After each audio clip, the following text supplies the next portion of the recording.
I mean, it was such a glittering career. I mean, a long career with Wasps, with England, with the Lions. I mean, much of what we talk about now is actually about life after sport for athletes and actually where athletes go. Were you one of those guys that had it planned? Did you think, right, I'm going to retire on this date and then this is what I'm going to do when I leave? Or was it, did you suddenly finish and think, what am I going to do now? Well, a bit of both, really. As a sportsman, a man or woman, hopefully people don't answer that question for you and say you're retiring. I think it's about time you finished. I was lucky enough to be able to have a part to play in that. I played for England for 13 years.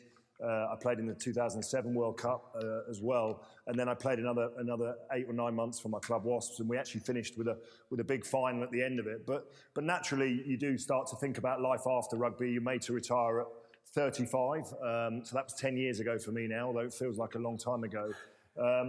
But really, it was about what I could do rather than what I couldn't do. When you're a sportsman or woman, you're very focused on what you're aiming to achieve at that moment in time, and often to the detriment and sacrifice of everything else that's going on in your life. So it was a great opportunity for me to sit back and reflect. I did put on quite a bit of weight to start with.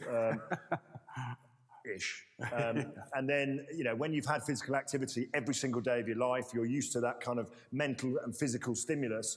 It's quite nice to do nothing for a little while. But then clearly, I've started to re-engage a long time ago and then start to put some of the skills and things that you learnt in the sporting context into practice in the great wide world. And it is a daunting place post-professional sport.